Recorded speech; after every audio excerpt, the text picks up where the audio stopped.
I'm going to run through a lot of things that any of us can do and should do. It's good practice. But I've looked at things for a long time. We need a different strategy and a different way to get the results we need. I've worked with different groups in the past, law research groups, and we've pulled off some pretty good things in the past. But the internet and Facebook kind of erased that all. It used to be a lot different. We just had emails and meetings and stuff like that. But we need something different because we're not like the communists that are out in the streets. See, we don't do that. It's not in our nature. We're busy people. We got things to do. We're building things. We're making things. We're inventing things. And they all seem to have part-time jobs with full-time pay. Most of those people out there are state employees, school employees, nonprofit directors and nonprofit employees, and retired people, pretty much. But they've got all the time to do it. So we're not going to do like they do. You're not going to get 300 people like this out on the street protesting, because we're just not that way up here. We take care of things. But things have gotten bad because there's no pushback. We've been trained not to push back, and I'm going to show you a lot of things you can do to push back. Now, elections and all that are good. It's good to have good people in there, you know. I'm glad Harriet Hageman's in there. But when you vote, you unconsciously give a lot of your power and sovereignty to the person you elected. You just kind of vote, and then you're kind of done. The problem is there's a lot of things Harriet can't do for you. You get a letter from the IRS saying you owe them $30,000. Harriet can't help you. She ain't got time. It's not in her field. But you can take care of it yourself with a little bit of research and training and get rid of them, make them go away. Nothing in law is that hard with the right attitude. But the other side has nothing to offer. They got nothing. See, the other side, they can't make the house they live in. They can't build the building they work in. They can't fix their car. Probably can't change a tire, most of them. Can't shingle a roof. Can't pave the street they drive on. They can't do that. And so the reason they despise us is because they can't make it without us. And they know it. So they want us in some kind of bondage or servitude to them, and high taxes, high fees, stuff like that, regulations, all the rules on house building. They keep you hamstrung like that. And they're always making the government bigger, more jobs for their friends. I watched this happen over the last 30 or 40 years. In the 90s, the universities started getting people on the city council till they have a majority on it now. 6 of the people on city council are full-fledged communists. They hate your guts. They'd like to see you lose your job and live under a bridge. They really would. If you don't vote their way, you have no reason to be around. I mean, that's the bottom line. They really do believe that. And to not think that, you're just fooling yourself. So, it's one of the reasons for this here, and I'll think of some other things I should have thought of now, but I mean, we're the producers. They're the parasites. Now, we could make it without them, but we don't know it yet, because we've never been trained to live without them. We don't know how to push back, we don't know how to get them off our backs, and how to put them in their place. Now, one of my talks is, there's more law for you than against you. It is almost impossible for the IRS to take your property without violating all sorts of laws. Department of Family Services is another good one. They break laws all the time, it's just that people are too scared of them. But I've dealt with them a couple times, and that's another talk, there's just...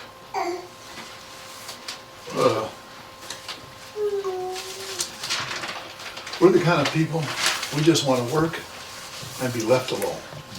We want to do our work and be left alone. The other side can't leave us alone because they need us. They depend on us too much. And so we're going to go through tonight and show you ways where you can make them leave you alone. It's like the school bully. The school bully keeps getting braver and braver, keeps pushing the boundaries further and further until somebody punches him in the nose. And so we're going to learn a few things tonight about how to punch him in the nose. And none of it's rocket science. I've done a lot of this stuff. If I can do it, you can do it better, really. But I want to start off with one of the simple, most effective things you can do. Some of you have heard this story, but I'm going to tell you a more in-depth story too. But I was on an email group about 20 years ago, and we did a lot of research on property rights, building permits, inspections, and stuff like that. And we would trade information back and forth, court cases and stuff. I don't know how many guys are on this, 200 or 2,000, I don't know. But one day an email came out and said, has anybody heard from Carl Klang? His family hasn't heard from him in 8 weeks. Anybody know where he's at? Now, I don't know Carl Klang, I just know who he is. He was kind of a singer at Patriot meetings, and he would sing parodies about the government. One of them was called Paper Money, and he sung it to the tune of Paper Roses. You might have heard it, but you can look him up on YouTube.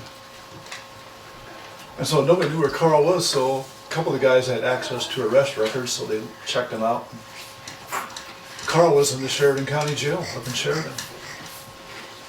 And I guess the deal was he had a little too much to drink, rolled through a stop sign, hit the back end of a car, so they charged him with DUI. Nobody got hurt, but he'd been in jail for 8 weeks, no phone call. So somebody said, well, what do you think? Should we start calling? And this was old stuff for us. And the rule was you could just make one phone call a day or two, So somebody put out all the phone numbers for the jail, the judge, the sheriff, the clerk, and all that. A couple of guys said, well, let's start calling. So we called up, I'd call a couple times a day. And lines were all busy. But the third day I called the jail, and a really nice lady answered. Said, hi, I'm Tom Schmit from Laramie. I just wanted to see how Carl's doing. That lady took the phone. Boy, it hurt, She slammed it down so hard. I thought, well, that's working pretty good. So the next day we got an email that said, Carl's out of jail. He said to quit calling. So he quit calling. That's simple.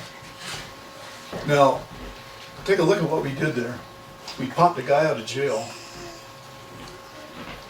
Didn't have to get a lawyer.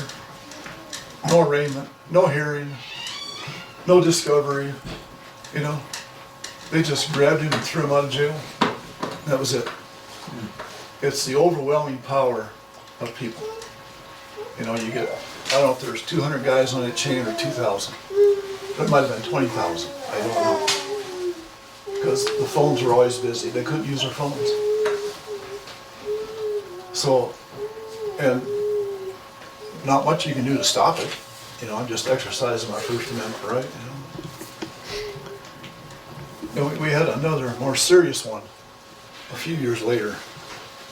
A young friend of mine in Colorado his wife had a baby, premature little girl, weighed 1 pound. How big is that? Does that fit on your hand? And so the little girl was in Children's Hospital in Denver. And, they were trying to keep track of the girl, and immediately, the Department of Family Services jumped in and said, that was their girl, they're going to take care of her. And the hospital was Mickey Mouse around, and they would take the mother away, and then When they took the mother away, the little girl would lose weight. When they put the mother with her, she would gain weight. Wow. Amazing, huh? But now my friend was no novice. His dad was a real guy like me, and he grew up in this. He flew a guy up from California who was the foremost authority on premature birth at the time. And he came and he went around the hospital, did this and did that, talked to these people, trying to talk some sense into them. Then the hospital had this doctor, this lady doctor, who wanted to do experimental surgery on this little girl. Eye surgery, spinal taps, and heart surgery. You know, it sounds like Dr. Frankenstein or something, you know. And so they had to contend with her and keep her away if they could. And so he had a relative up here, I'll just call him the Godfather. And he and I monitored things, and I said, well, let's try this and let's do that. And we had 2 talk show hosts in Denver scheduled to put it on the air, to get it going. One was Dan Kaplis, the Catholic pro-life attorney down there. He wanted to put it on the air. And the other one was Peter Boyle. He's not on the air anymore, but he's an atheist, 100% pro-life guy. And he was going to put it on the air. But we were running out of time. We thought the little girl was going to die pretty soon. So I was talking with the Godfather, you know, we've tried everything. We've done this and that.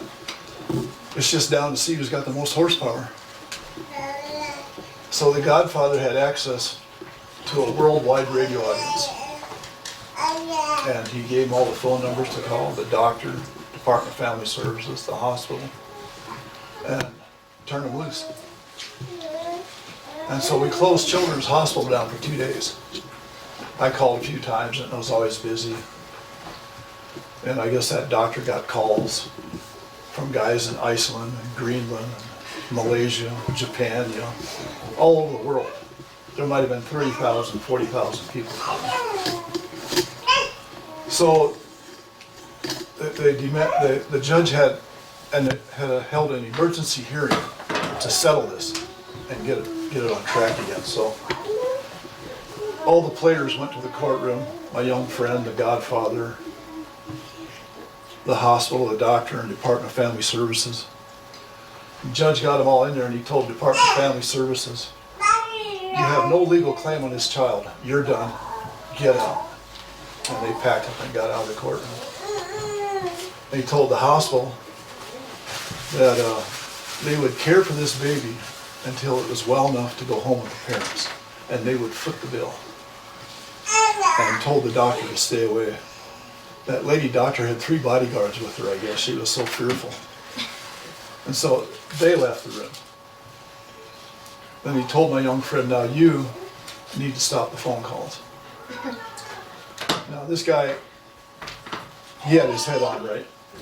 He told the judge, I'll do that as soon as you sign the orders saying what you just told these people. That it's all hands off. And so the judge did it. My young friend went out in the hallway, made 2 phone calls and they stopped. The hospital got their phones back again. That hospital bill is about $1.5 million, by the way. But anyway, that's a huge amount of power that those people get. You know, and even the judge, he couldn't say, well, I'll just throw this kid in jail. Wouldn't do any good. They'll just start calling the jail. We'll just shut that down. So the judge was smart enough to say, you know, this is going to end, and here's how we're going to do it. Now, I stop and see him once in a while. I saw him about 3 years ago. And last time I saw him, this little girl was about 14 with this carrot orange hair down to here. And I was just bouncing and yapping around. And, you know, looks like a princess. You know. But, you know, she knows she's alive because of all these people she never met who saved her life. And so that's a huge amount of power what people can do. A phone chain in Laramie with 200 people on could change the direction of this town on the right issues. The beauty of a phone chain is the less you use it, the more effective it is. Like say, Brian here gets caught spanking one of his kids out in the street or something. Yeah. And they throw him in jail and treat him kind of harshly, you know. You know, if you had 200 or 300 people just call him to jail and whoever else is involved, he'll be out in 3 days, you know. Probably 2. I talked to this lady in Denver one time. Some of you might remember this incident, I think it's in Englewood, Colorado, where this family was having a Bible study. And the city of Englewood would want to stop it. This is about 15 years ago or so. And they're going back and forth, you know, over this Bible study. And so I took a little time one day, I called him up. And I got the lady of the house, and I told her, you know, who I am, you know, I'm not a crackpot or anything. But I said, you know, there's a real easy way to fix this. Is your church backing you up on this? She said, oh yeah, 100%. How big is your church? 1,500 people. I said, lady, you don't have a problem. Just divide everybody up into maybe 4 groups and just start calling the Englewood City Council and the Englewood Mayor and whatever. It'll be over in 2-3 days. But you know, they didn't do it. They hired some fancy lawyer to come to town. And he took care of it and left with a briefcase full of cash. And let's see, those people, they missed out on all the fun. You know, it's every time you do that, it does something for you. When you contact somebody and say, hey, I heard you're violating Mike Schultz's civil rights. Is that a fact? Or why are you calling? Well, I just heard there was a civil rights violation going on in your jail and you just want to see what was going on. The rule is never nothing nasty, never a threat. Never. It's the volume of calls that does it. Now I was kind of hoping like Jake Harris would be here, or, oh, I got calling here. But some of these developers have lost a lot of money to the city, making changes. Like Grant Lindstrom has probably spent $500,000 over the years. I heard Max Kuthler had spent $280,000 over the years. Crazy. So, let's say, you know, I don't know who the real bad guy is in the planning department. Is it Teeny or whoever it is? But let's say it's Teeny. And one Monday morning, Colin calls him up and says, hey Teeny, I've been going over things. I think you might have violated my civil rights and broken a few laws when you made me change all these things. Hang on. Wednesday, 2 guys call up Teeny. I call up Teeny and Brian does. To say, yeah, I heard you violated Colin's civil rights maybe and maybe broke some laws. Is that true? Hang on. Next Monday, 5 guys call him up. Just little things like that. Now, I do that myself once in a while, for myself, but I'll call up one of the TV stations once in a while. And I'll say, you know, I really appreciate it. I really like the way you put Trump in such a negative light and all his followers. I really like that. Because it tells me that Trump's doing the right thing. So keep up the good work. And I've done that to Casper and I've done Cheyenne Station. Now one guy does it, it's just a crackpot. But if they got 3 or 4 calls like that in a month, it's different. You know, I've called the Boomerang a few times and asked if they're on Carly Provenza's re-election campaign committee. You have to talk to the editor, I don't know. But, you know, they always put her picture in the paper. And no matter what she says, you know, I like white bread, you know, they put it in the paper, you know. So I tease them about that. But if they got 5 or 6 phone calls in 2 months, are you on Carly's re-election campaign committee? You know, they, well, I don't know, maybe it's getting too obvious, you know. So that's the power of phone calls. It's pushback. And, you know, I could do a couple nights just telling crazy stories of what I've done. You know, I've had the IRS on the phone years ago and had to tell me, it's your turn to talk. I'd ask them a question they couldn't answer.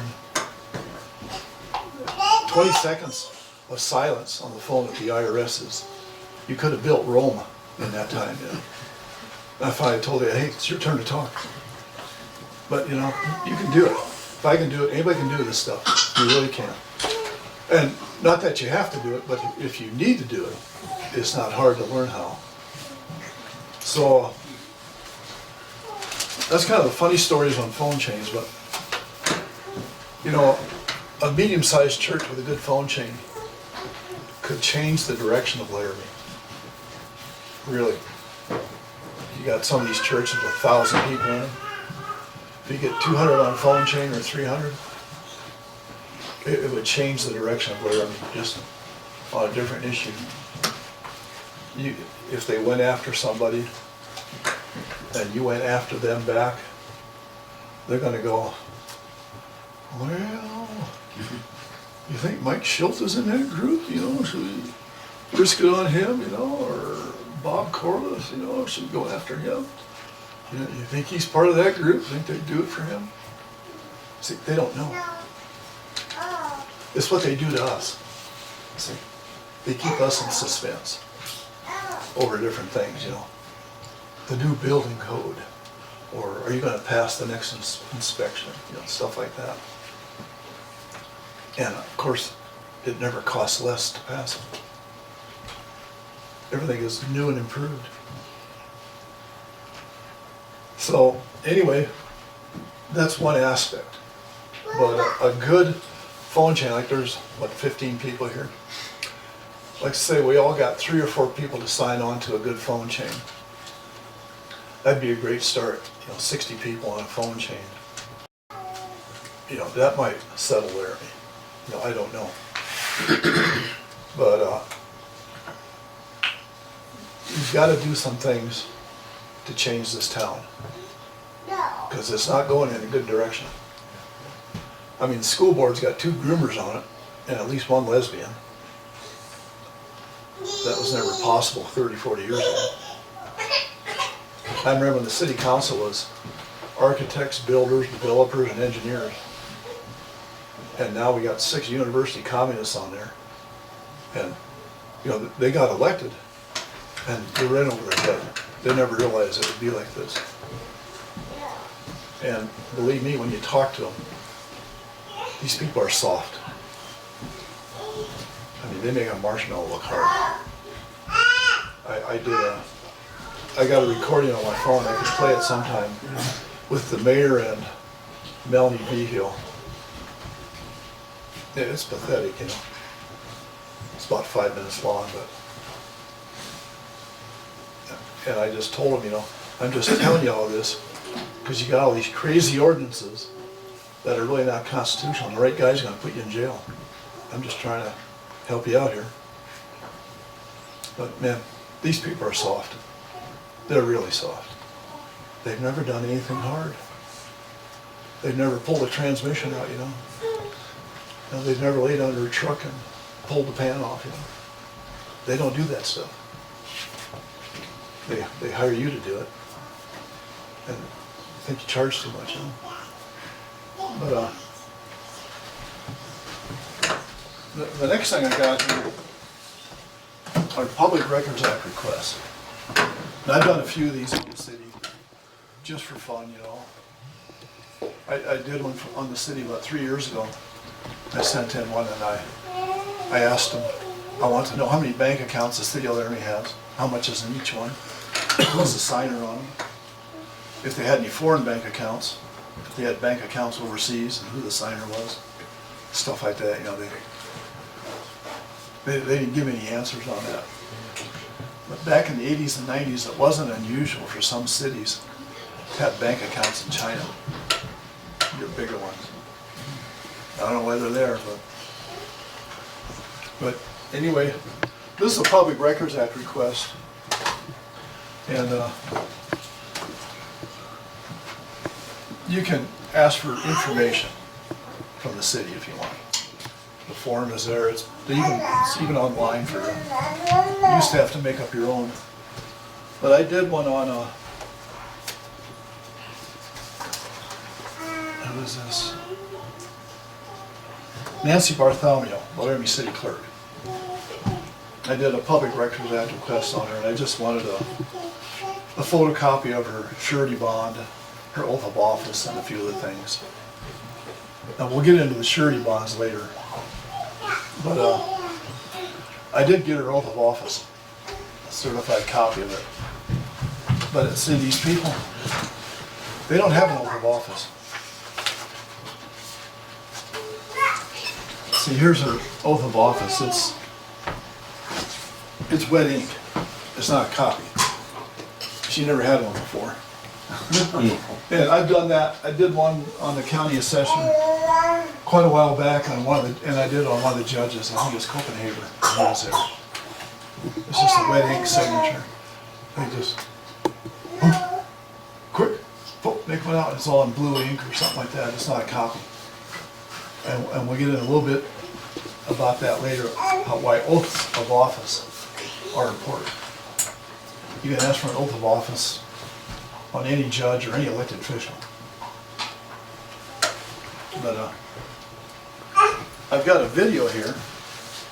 I've been through it a couple times here. It's how to dig up dirt on public officials. And that's where I learned how to do public records act requests about 15 years ago. I started doing them occasionally. And one time Steve Schmit and I did one on this parking ticket organization at the university because his trucks are always getting parking tickets. So we did kind of a tag team on them. It's called Transit Parking Authority. And they're actually a corporation out of North Carolina. And at the time they didn't have any license to operate in Wyoming. It was just a deal with the university. They write parking tickets, they split the money. The lady who ran it, we never told her our name, we just signed manager of this and that. No. She was getting really upset at the end that we kept sending her these things, but that's our job, We got to keep them on their toes. That's all the information she sent to me. Now, here's the thing. I'll bet she has never been asked for her oath of office before. Never. Probably been there 20 years. So she's probably thinking, why'd you do that? What's the deal? What's he gonna do? Nothing, I just did it to show I could do it. But if she got 3 people in the next 2 months to ask for it, she might panic. You just do it for fun. But just put stress on her the same way they put stress on you. Are they going to approve my house plan? They put stress on us. I put stress on them. It keeps them at a distance. And ever since that talk I had with the mayor, well, she knows who I am.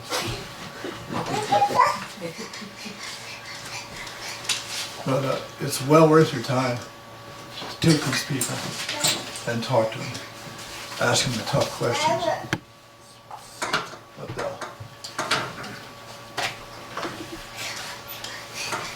let's see. See, the thing about a Public Records Act request and doing all this stuff, it changes your status, your position. When you write the Public Records Act request, you're the master. And you're making your servant do something. Like when you get a traffic ticket, when you pay the ticket, they're done with you. It's over. But when you write a Public Records Act request, you're in control. And you can do it as long as you want. Your answer provides the next question. But you can keep it going as long as you want. I did one time. I did it back and forth for about 2 or 3 times. Left it going. A year later, I started it again. I'm the initiator. I'm sitting on the right side of the desk now. I'm the bureaucrat. They're the subject. And there's a lot of difference. It's just the master-servant relationship. it's all those things you were taught in school, you know. You sit in this desk and there's somebody on the other side of the desk, big desk in front. And anything you want comes from that person on the other side of the desk. With a little bit of thought and training, you can reverse the roles. I do it all the time at the courthouse or something like that, when there's trouble with the title or things like that, you know. I want you to do all this run around and find this guy. Sorry, I don't work for you. That's your job. You fix it right here, right now. Well, you just sign an affidavit of sale, it's all done. Or whatever problems you have up there, but you know, I have to tell them, well, I don't work for you. I'm not going to drive down Denver and find this guy. You fix it here. So it's, nothing is rocket science. It's determining what you want as the outcome. You know, you have to define what the outcome is, not them.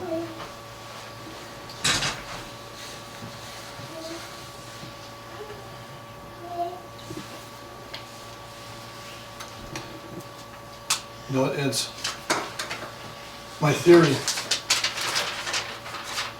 If you got 6 or 8 people doing Public Records Act requests in an organized, systematic fashion, you know, they just get together once every 2 weeks and, well, here's our answer. And just target something. Target something. Why is the city plan department such a mess? You know, why does it take so long? In a Public Records Act request, you can ask for anything. You can ask one of the people's psychiatric history.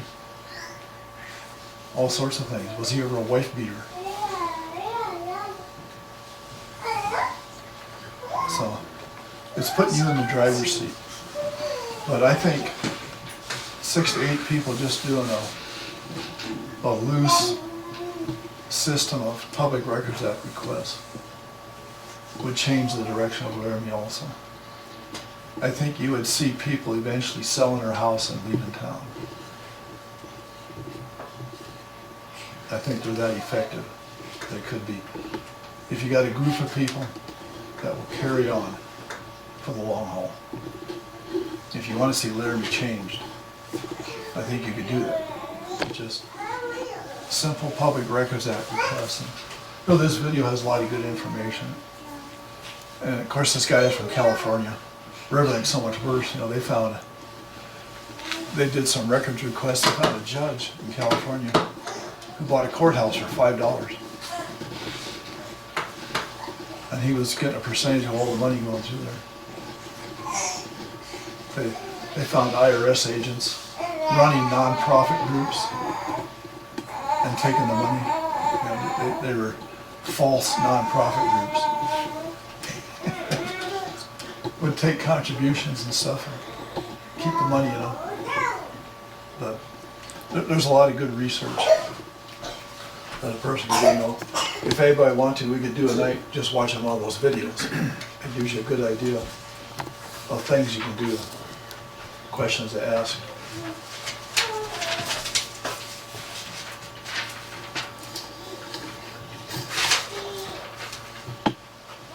Tom, under Wyoming law, how long does a public entity have to respond to a Public Records Act request? 30 days. How many? 30. But I sent this one Friday afternoon. I got a reply Monday morning. So would it be more reasonable to file it as a FOIA under federal law where they have 20 days to respond? Would that force them more? Well, FOIA is federal. Right. Public records is state. But typically the state can be more restrictive than the federal government. Like California, the State Public Record Act request is 10 days. Yeah. And FOIA is 20. How can they then do 30 if federal is 20? Typically it's the opposite. It's probably just state law under Title 16. But I mean, they wouldn't recognize a FOIA request. They wouldn't take it. So we're not the federal government. So. If I could give some input too. My experience with Albany County a lot of times they'll drag it out to 30 days and they won't even provide the information you want. And then you're forced to go to court. They know a lot of people won't go to court. Mark Armstrong went through that, we were talking about that earlier. He actually had the financial backing, went to court and won. And the city had to, it was the county had to pay all of his legal fees. And he got the videos that he wanted. But that's how Albany County typically is on public information. Was that under Jackie or is that under Kayla? It was under Kayla, and she was being directed though by the prosecutor's office to not provide the information, but they lost in the end. But it took a lot of time, and I think over $10,000 of Mark's money.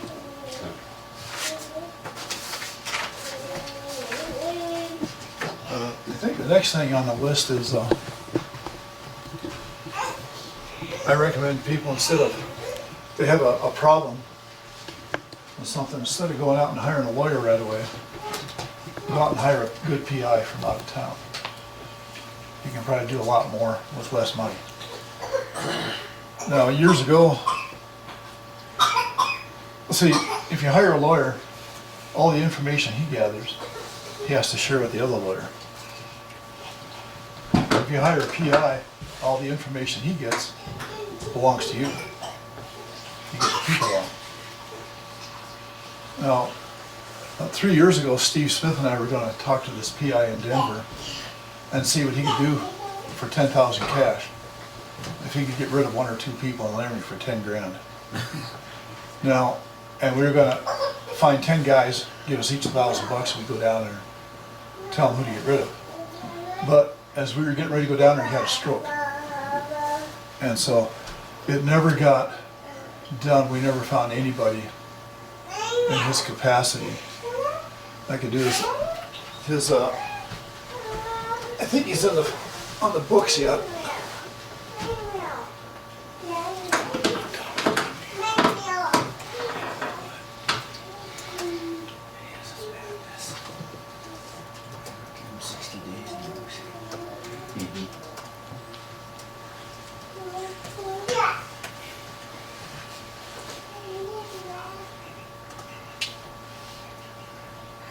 This is the guy we're going to talk to.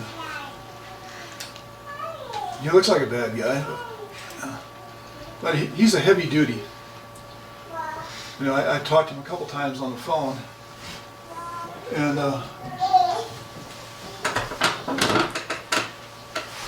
they do mostly big stuff. City employees, insurance companies, hospital employees that have been committing fraud.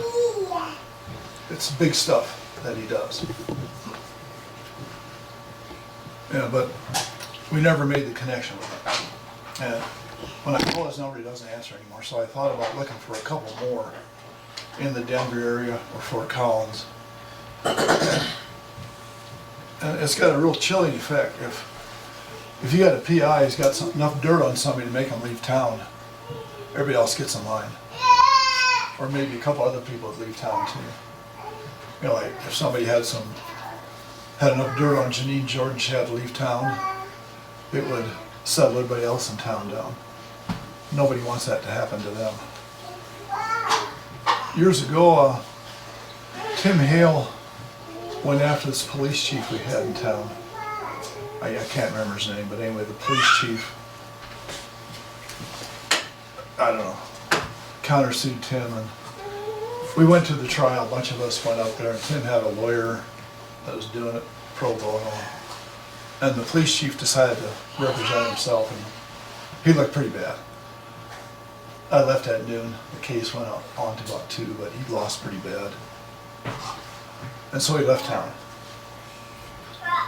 But the funny thing is that the building department, people in the building department were all different. You know, 2 or 3 times, it never happened before, Jerry Hankin would walk across the street and ask me, "How's things going, Tom? Are you busy?" Yeah, good. But it settled the whole administration now because none of them wants to go to court either. You know, you get rid of 1 or 2 people and people kind of settle down and aren't quite so aggressive in their policies. But, but I'm just telling you gotta get rid of people. We gotta get rid of some people in Laramie. They're just trash. They need to go somewhere else. I got no problem saying that. They probably say the same thing to me, but I got no power. But here's we'll look at this just a second.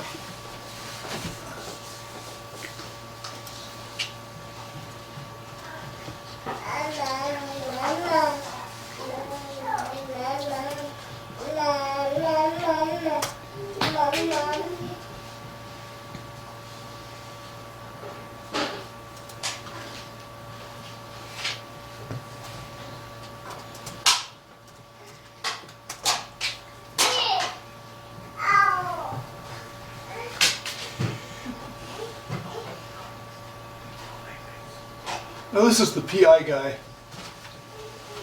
He's kind of a funny guy. I've talked to him on the phone a couple of times. I met him in Colorado Springs one time. He's kind of the typical PI.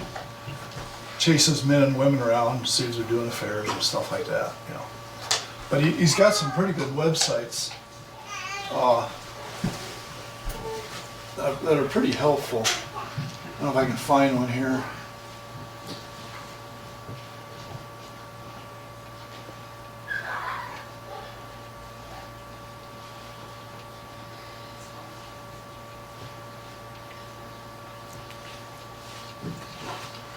Let's see.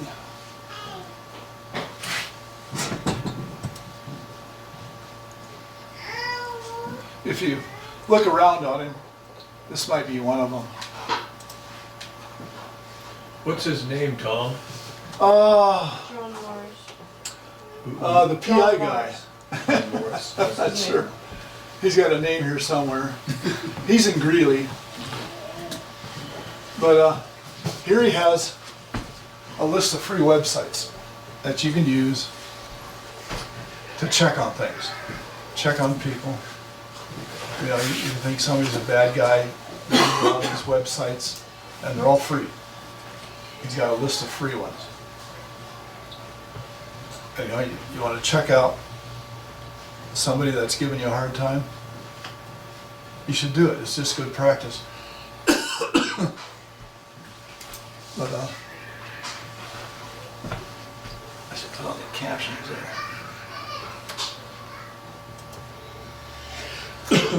There's one, True People Search, stuff like that.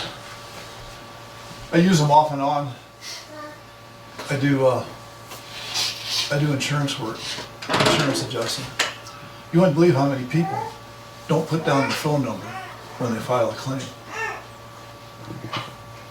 So I look up their phone, there it is. If you got a cell phone, I can probably find it. And you can probably find it on these websites here. But if you got a bad feeling about somebody, you should go ahead and use them. You could probably look up these people on the school board, find some pretty interesting stuff. Not that it would get rid of them, they're just proud of it, But that's one of the things I do once in a while.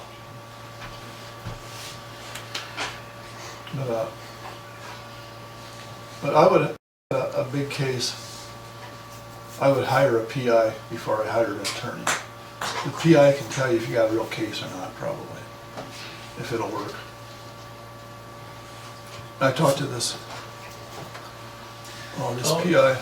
Oh, I got a question on that PI deal. Yeah. Just in being careful with that, there's shams of them as well. PIs. PIs. Yeah, there probably And they'll- is. They'll take advantage of you, and the accountability issue, I don't know, holding that down, but, Yeah, but you have to find a credible one. And they're out there. I talked to this guy a couple times. He's kind of he works for Randy Corcoran, a big time attorney in Denver. And that's the guy who's actually worked on Steve Smith's granddaughter's case, off and on. I've had a couple good talks with him, and he said, well, Tom, what I do is not rocket science. I just knock on doors till I find somebody who wants to talk. Simple enough. So, do we have kind of a dodgy sheriff in town? Has he got a history? According to some people, I don't know, but I thought of, well, you take a Saturday morning and you get 20 people and you start canvassing house to house. Do you know of anybody who was sexually assaulted by Aaron Applehound while he was at the university? Now, I've done campaigning, a line like that, and it's just simple yes or no. Go to the next house. Because that's a rumor. I don't know if it's true or not, but something like that. You could take 20 people and you could do 500 houses an hour. On a Saturday morning, you'd hit 1,500 houses. Take a break. Do it again in a different section of town in 2 weeks. By then, the whole town will probably be in an uproar. Can I ask you a question? Sure. Tom, I'm struggling with it. I understand your premise and what you're doing, trying to weed out bad actors, bad decisions, bad law, and I can see the pressure, phone calls, etc. But my faith in the Lord kind of starts kicking in here, and I'm thinking, beginning to promote and spread slander, it's just so easy. Yeah, it is. It is so easy to step over that line, Yeah, or it is. false narratives to somebody unless I really know. And then is that how I approach that person? And is it of my business? I guess is what I'm struggling with here, because slander is a horrible thing towards anybody unless you have a legitimate, for sure, situation, and then that approach to that person is going to be a little bit different, I would think. In the public realm, it's a difficult thing. I'm not talking about the church here. I'm talking about the public realm. And anyways, I'm just struggling with this a little That's bit okay. as you present That's okay. this and giving you a little bit of a. I used to struggle too, till I had agencies trying to take my property. So Tom, I follow up on what Bob says too, is because what that can breed is it can breed it happening on the other side too. Sure. And I believe that taking those same 5 people knocking on doors and talking about the good traits of the opposing candidate could be far more effective than trying to slander the guy. I mean, everybody knows he's a buffoon. Does he have any ties with Antifa or Black Lives Matter? I heard a rumor that when he was first appointed, he had a Black Lives Matter flag in his office. I've been in his office and I haven't seen that. But it's like, it's got to be down pat. It's got to be down. That is now. And the problem is that there's rumors, but you're not going to find any substantiation because under Wyoming state law, personnel records are protected. So, I heard rumors from UW when he was there that there were people. I heard of a person from Laramie Police Department whose ex-wife was actually a victim. Tried to get them to talk to me, and they're not interested in talking. Okay. Yeah, it's pretty tough issue. And I play hardball. Yeah. I Well, that's the sign. That's the side of the line I'm on. Yeah, I think that it's far more effective, especially with what we've got now, is the Public Record Act's request route, asking for policies and procedures, asking for his firearm qualification records, because rumor is that he's never been able to qualify with his handgun. Asking for statistics on how much time deputies spend in city limits versus in the county area, asking how many calls are cleared, report taken, yet when you go into the record system, the reports has never been written.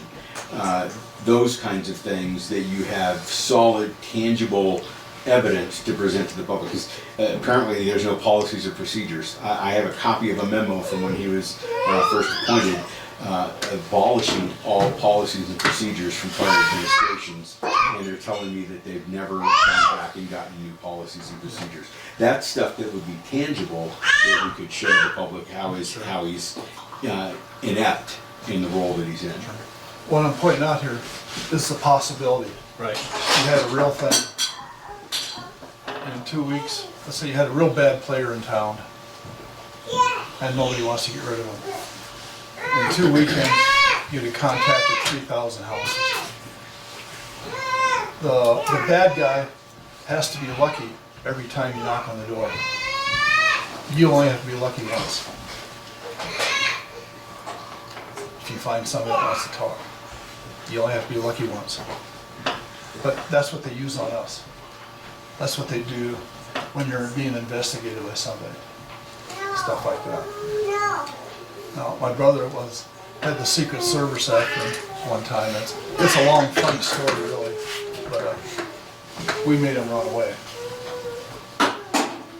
But I can't go into that. I mean, I can tell you that a different night, but I can tell you how we did it sometime. It's just totally changing the focus and putting them on the defense. I have So- a question. Hey, Dad, I have a question on that. What? I have a question on that. So for example, we know several stories of people in town have had an unjust experience with Judge Misha Westby in town. Everyone I've mentioned her name to, she has a really bad reputation. She's really anti-woman, she doesn't have a lot of common sense. She's kind of regarded as incompetent. So if we went door to door and we asked people, do you know, or have you had a bad experience with Judge Westby, and they said yes, and we got that story, then what do we do with that information? What do we do next? After we collect the stories? Sure. Well, I'm filing a complaint on a judge, and we got kind of the runaround with Judge Westby a couple of months ago. And so here's my complaint. You sent it to the Wyoming Commission on Judicial Ethics. It's around the internet. You can look it up. So now send it to them isn't going to do a bit of good. It's just a bunch of lawyers going to pat each other on the head. But I'm also going to drop it off on the governor's desk because he hired it. And I got this all written out. I copied it off for you guys, but my typing didn't copy big. But this is what it looks like. And so if you've been treated bad by a judge, file a complaint on it. Go ahead. Explain what they did, how they treated you badly, they were prejudicial against you, had acted poorly toward you. You know, just write it up. And that's not just a judge, it's any public official. Yeah, it is, you know. Can I just give a little bit of input for this young woman that spoke? I recently, some of you went too, we had a meeting where the general counsel for the Secretary of the State talked about how to remove judges. And what your dad said is true. You can also file a bar complaint against the judge. And he's right, those are all attorneys, but I have seen, if you get a bunch of people that file complaints against a judge, they will look into it. And then periodically, the judges are up for retention. There's websites, if you look on, where you can rate them and explain the situation and how they ruled or their temperament. So look at that. But the other thing is to start organizing now, writing down the problems with this judge. When they come up for retention, you could start what's called an ad hoc committee and make up yard signs that say, and I know this is going against Tom's meeting tonight, but so I apologize, but do not retain Judge, I forgot the name. You can make up flyers, reasons to not retain Judge so-and-so. But you could do the call trees like he's mentioned. You could have a script and people call people in town and said, before you vote, please consider not retaining so-and-so, this is why. It used to be in a group about 25 years ago. It was a pretty good law research group. And I was on a mailing list. And one of their specialties was filing complaints on federal judges. So every once in a while I get a packet in the mail, and under Title 28 something, you can file a complaint on a federal judge. So they had it all filled out. You signed it. It was a civil rights violation on some guy in some case, and you mailed it in to Washington, D.C. Well, some of these judges had 300 or 400 complaints on them. So when they went to get promoted, they pull out their file. Oh man, what's all this? And according to Mike Brown, a couple of the judges resigned over them. But that's what, just 300 or 400 guys working together did. We got rid of a couple of federal judges years ago. And there's probably a couple of district judges in Wyoming that should go. But you can look this up for yourself, disqualify a judge. Different ways. If you don't want a judge on your case, before you tell your lawyer to recuse him, disqualify the judge with a paper or something. Years ago in this magazine I used to get, there was this guy in California who had disqualified every judge in Southern California from ever hearing a case on it. I couldn't find the article back, but I thought it'd be interesting what he did, but he was just simply a busy beaver, and he just went through a list of judges and had them all disqualified from ever hearing his case. I don't know what he did, I don't remember. It was quite a while ago, but our country's in bad shape because we don't push back. It's just, if somebody hurts you or your family, you have to hurt them back. It's about the only thing that changes behavior is pain or loss of money. One of the two. They do it to us every chance they get. So you can be a target or, you can do it back. I prefer to do it back. I've been doing it for a long time. It's worked pretty good for me. It really has. And what's this next one here? There's a concept called full disclosure. I'm just going to send this around. It's just a short thing.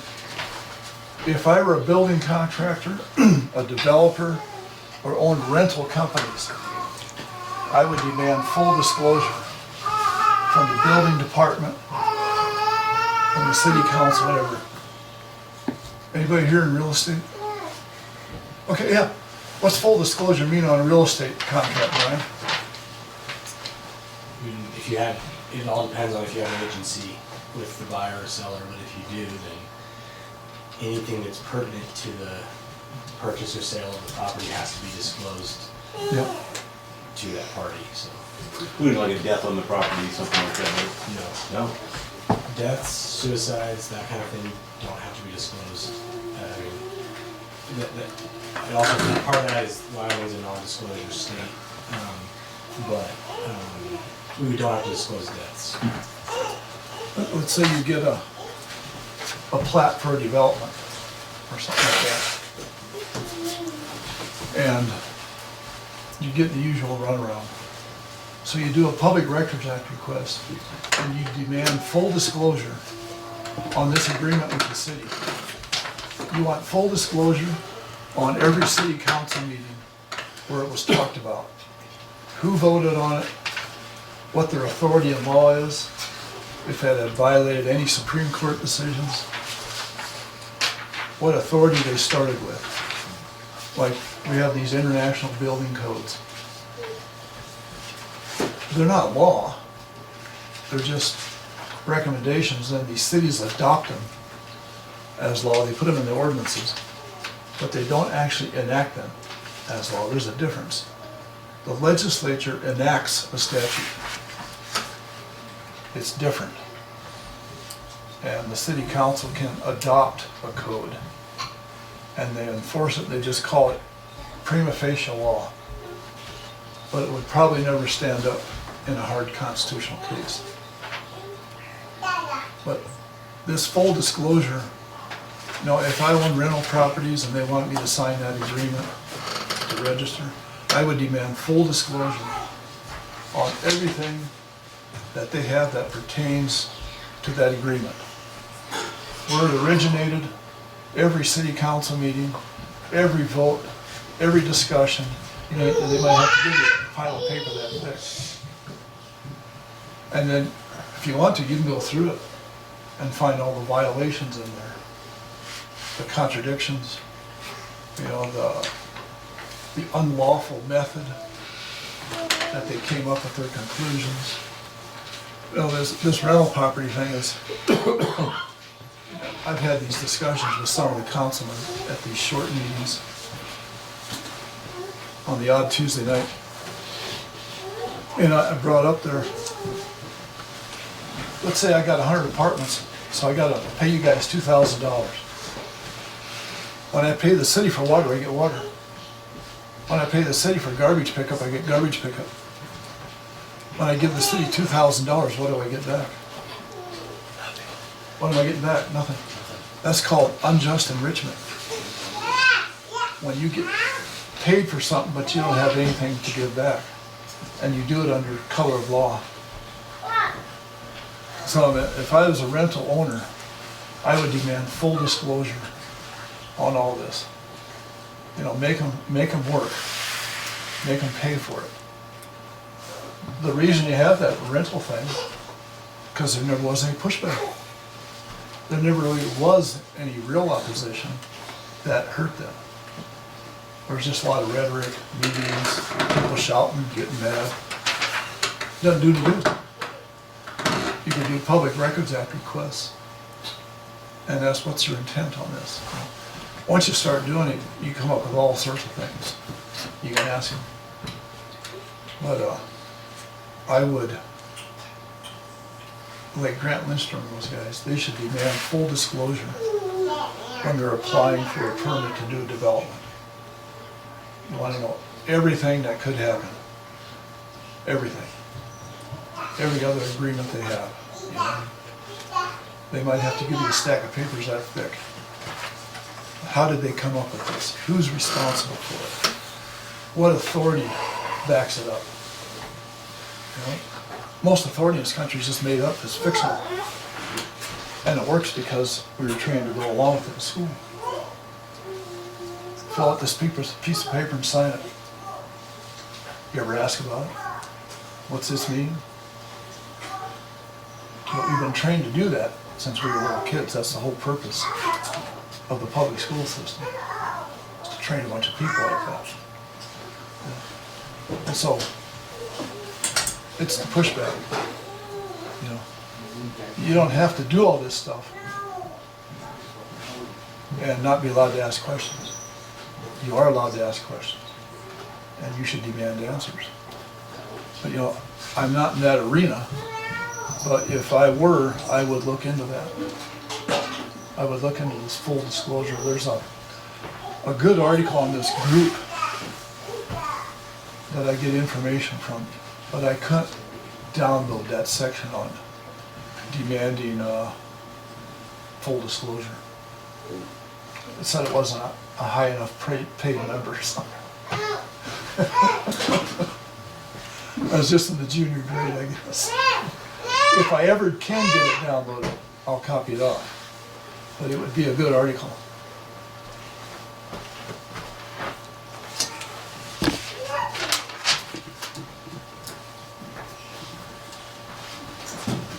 This is probably the most interesting part of this. I'm going to go to this site here in a minute.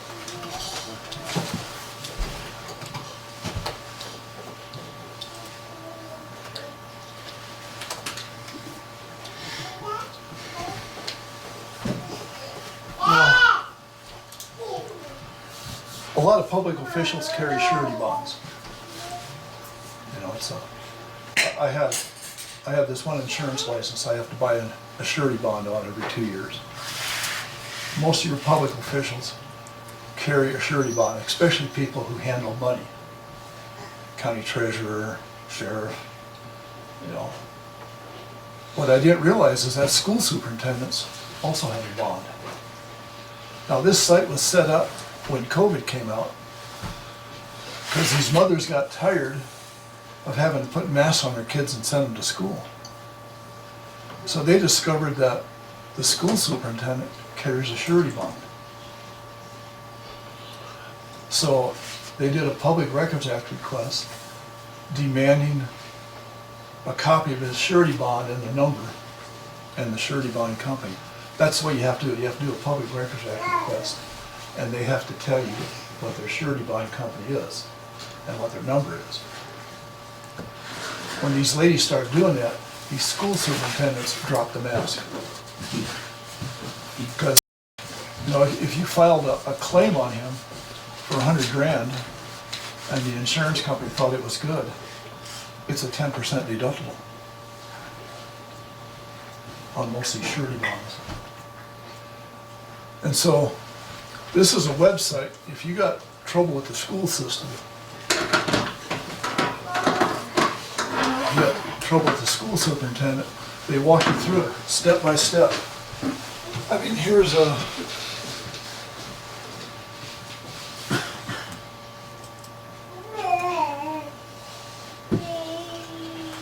they tell you how to send the bond request letter. And then, let's see.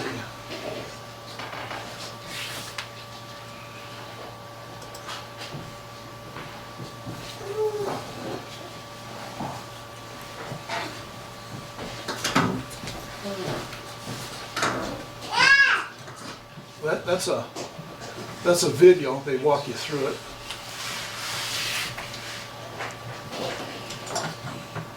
Let's see here.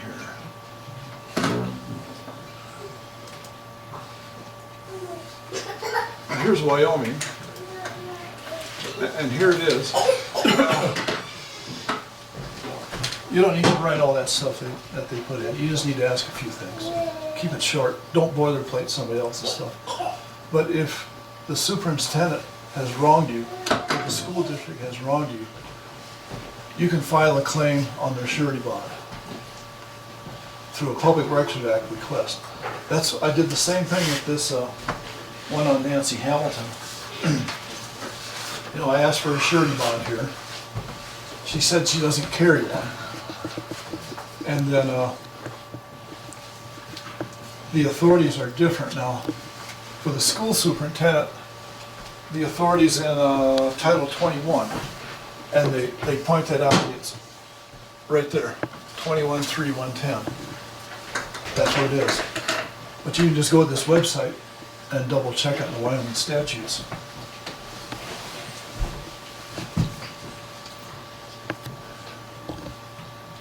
Now, that's requesting the bond letter.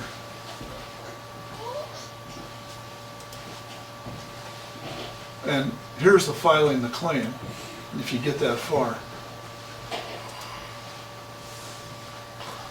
And there's the format to file a claim against the school superintendent or the school district. You know, and I was like, you know, I wish I could have talked Steve Smith into doing this with Grace. You know, just go after the school district for $100,000 and, you know, it's a clear civil rights violation, and everything she did was 100% right, and everything they did was 100% wrong. They might have had to write a check for 100 grand, and that goofy superintendent would have had to pull 10 grand out of his pocket. See, that hurts. And these things are all there. You know, none of this is rocket science. It's just going through it step by step, and these people, you can call them on the phone, or they got that video guide to walk you through it. Now, there's quite a few statutes. You know, in Title 18 you have the bonds for county officers. You know, different ones. In cities and towns, it's Title 15.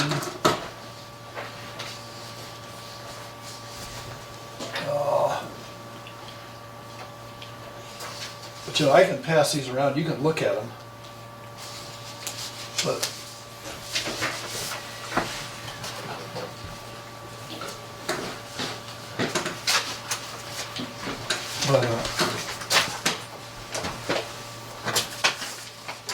like in the city of Laramie, the bond is required in city ordinance 2-08. I did it on her. Now I want to cover all my bases. Yeah, Laramie Municipal Code 2.08.030. That's for the city treasurer. That's the authority, and the state statute is 15-1-124. But, you know, all this stuff is mechanical. No genius. If you ever watch lawyers in court, you realize there's nobody there at a genius level. Really, there isn't. I used to go to court a lot, just a lot. And I think anybody could pass that bar exam with a little bit of practice. I don't know if it can really be that hard. Really, I mean, Michael took tests for his CPA exam. It takes a year. Those are hard. But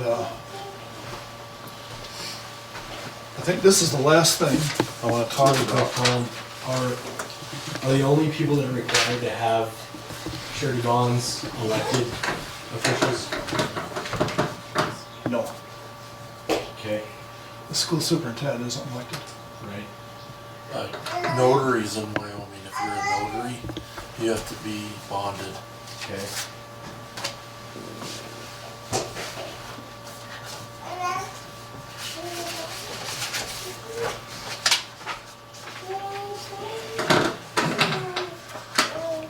Okay. Here's just a little article about oath of office, why it matters. A judge who does not have an oath of office is not a judge. If they don't have a surety bond, they're not a judge. If their law license is not up to date, they're not a judge. You can always ask, demand those three things when you're going before a judge. Now, I got Copenhagen's quite a while ago, and it was a wet ink signature. He never had one on file. They said, oh, who's this kook? Oh, you better sign it. So, he never had one, but here's how you can use an oath of office to maybe win your case. This guy had a good little...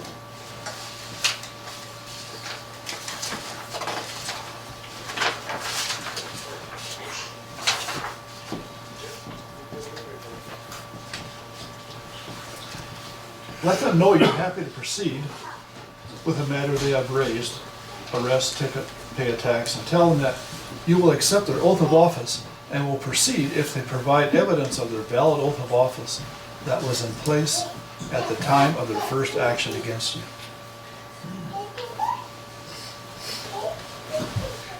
So, say they filed an action against you 2 months ago, and they cannot produce a certified copy before that date. They were never a judge. But there's some good stuff on the internet, and you know, it's out there. And you know, none of this is rocket science, but it can all be very effective. You know that lawyers don't have a license to practice law. They don't have a state license. Do you know that? Pass the bar, right? They just have a bar card. The bar is a private organization of lawyers. They don't have a license from the state to practice law. And you can look up the Wyoming Bar Association. It's a non-profit or an LLC close to the capital. They do not have a state license to practice law. They're not regulated by the state. They just regulate each other. Now, I've got electrical licenses in different states, and they are from the state. They can take them away. And I've got insurance licenses from the state. They can take them away for bad behavior. But they can't do anything to lawyers. You know what BAR means? It's British Accredited Registry. That's what it means. That's literally what it means. If you look in the back of one of these old black law dictionaries, at the very back, it tells all the kings and queens of England since 1066. Now, why do we care? They're just under a British system, we don't know it. But,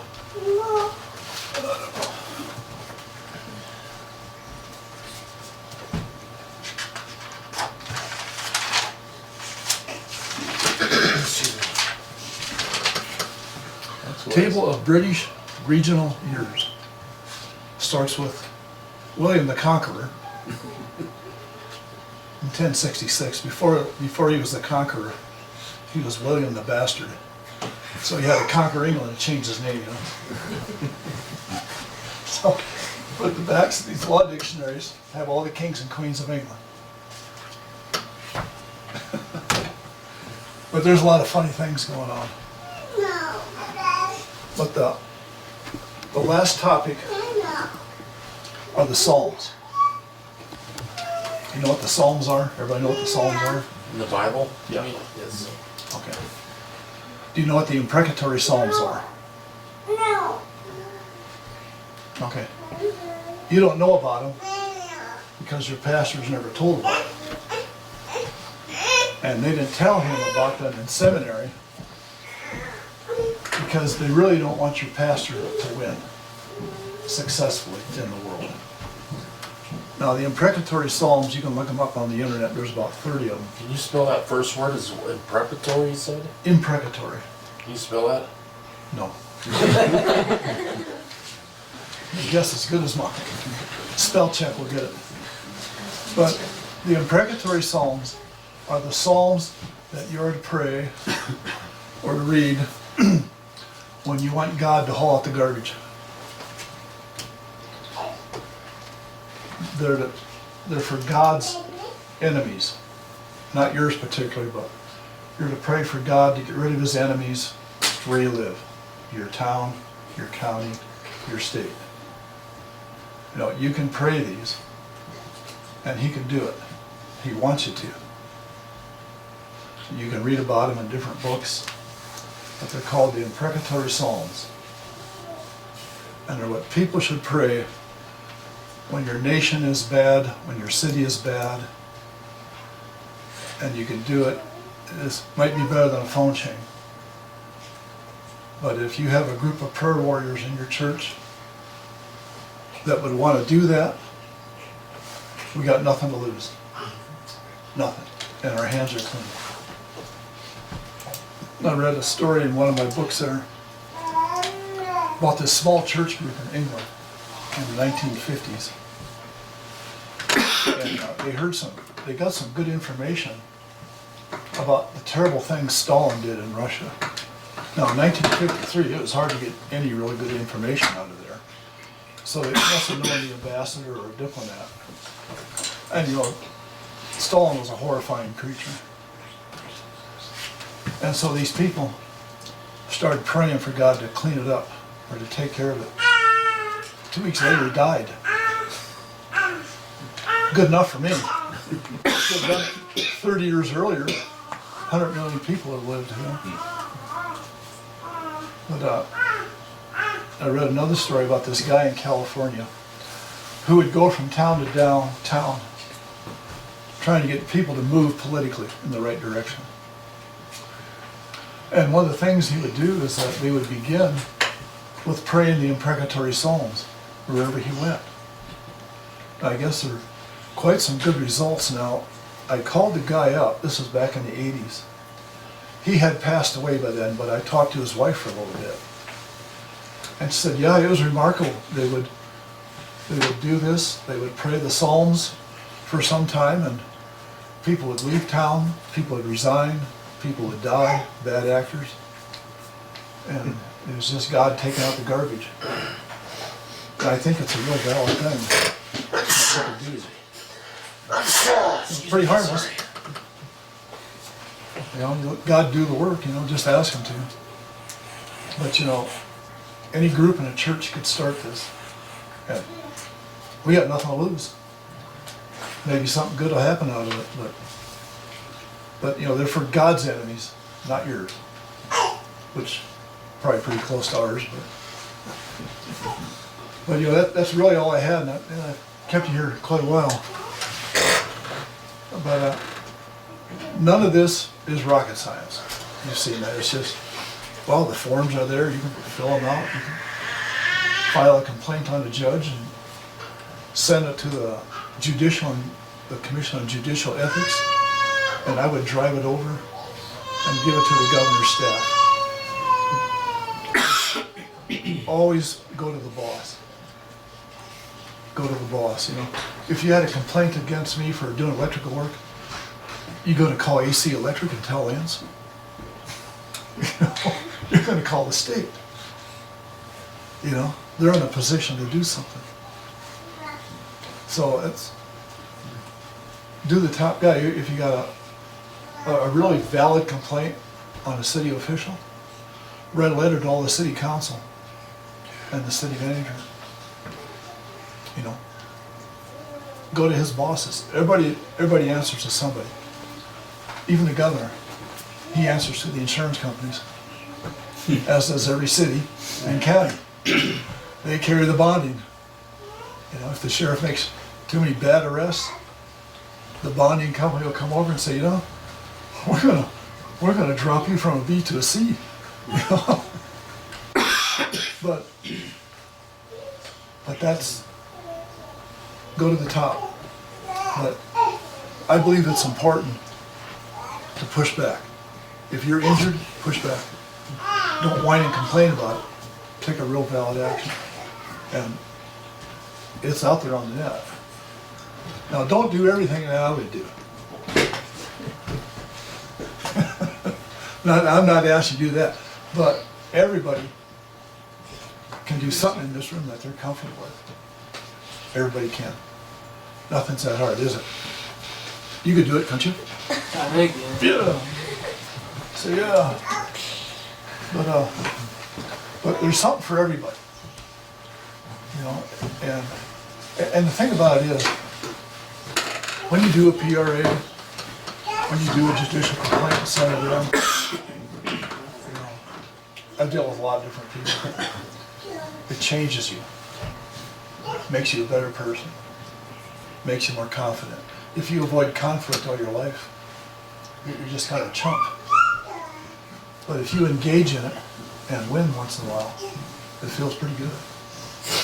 You know? So I'm just telling you, this is, no lawyer will tell you to do this. You know, you'll never get this anywhere else, I don't think, but, you know, go ahead, whatever you're comfortable with,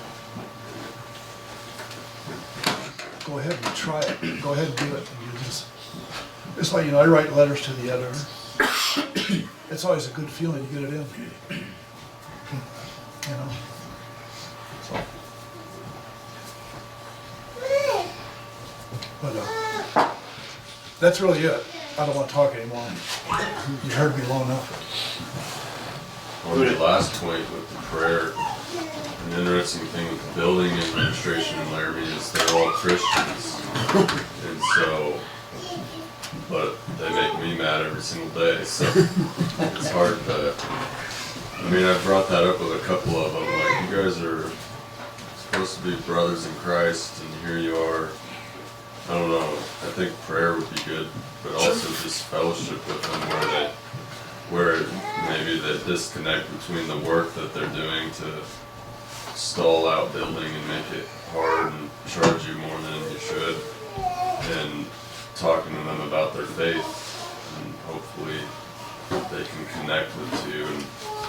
Because as far as I can tell, they all say everything's handed down from the top.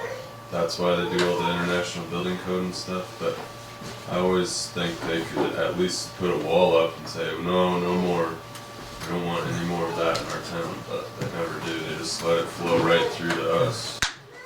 But who authorized the International Building Code? Where'd that come from? Satan's. You know, I've called up, you know, we go by this national electrical code, and I've called up the publishers a couple times and say, I want to talk to one of the lawyers there. And the first thing that lawyer will say is, these are not law, they're just safety recommendations. Nobody has to enact them. Nobody has to adopt them. Fine. But they do it, you know, they get these, they do these international building codes and stuff because they get federal grants for enforcement. It's the money from the feds, that's why you have all these rules and regulations. They get a grant from the feds. You know, maybe they get $5 million the city gets because they adopted this code and now they enforce it. You know, it's just grant money, a lot of it is. That's why we have it. You know, to Colin's point a little bit, Yeah, see, you deal with those guys a lot more than I do, yeah, when you gotta get a house up and stuff like that. yeah, and I mean, something I just was realizing this week, as important as it is to root out the bad actors, it's also vitally important to go above and beyond to praise them when they do the right thing. I had it with that 6th Street house that you wired for Yeah, me. yeah. We got to the end on that, and I think it was Bryce that was in there inspecting and caught, you know, one of the shower doors, the glass was 1.5 inches too narrow to meet their code requirements, and a couple other things that were just minor issues, but I had Lucas come for the final inspection, and we stood in that bathroom for a while, and you know, I said, you know, Bryce caught the shower glass is about 1.5 inches too narrow to meet the code, which I had no idea, you know. And we just stood there for probably 2 minutes in silence while he was trying to make up his mind what to do. And Colin had suggested to me to suggest to him to call it a dog washing station. So I said, well, Lucas, what if you just call this shower a dog washing station instead of a shower? And he said, that's a great idea, Brian, I'm gonna do that. So he put that in his notes. And I said, Lucas, I really appreciate that. You know, it means a lot to me. And, Well, you're just thinking out of the box, that's good. You know, I get along with those guys. but then after that, I said, so what are you gonna do about the electrical code that's now making us put dimmer switches and motion sensors in all of our, for every switch residentially? And he said, you know, Brian, I'm gonna drop that code. So, it told me that he's willing to be reasonable. Thank you for your I'm not- hard work. I don't think it was directly, but I just showed me that they're, you know, they do have the power to, I mean, they can drop anything. If you make it a big issue and you chew this guy out for, you know, just being the most unreasonable person, he's not gonna work with you. But you help them make a good decision and you praise them for it, and they are willing to work with you. I mean, not all of them. I would say Lucas is kind of the exception, not the rule. Bryce is the opposite. Yeah. You know, those guys are pretty harmless, you know. There's people above them Yeah. that probably wouldn't hurt if they moved to Arizona or California.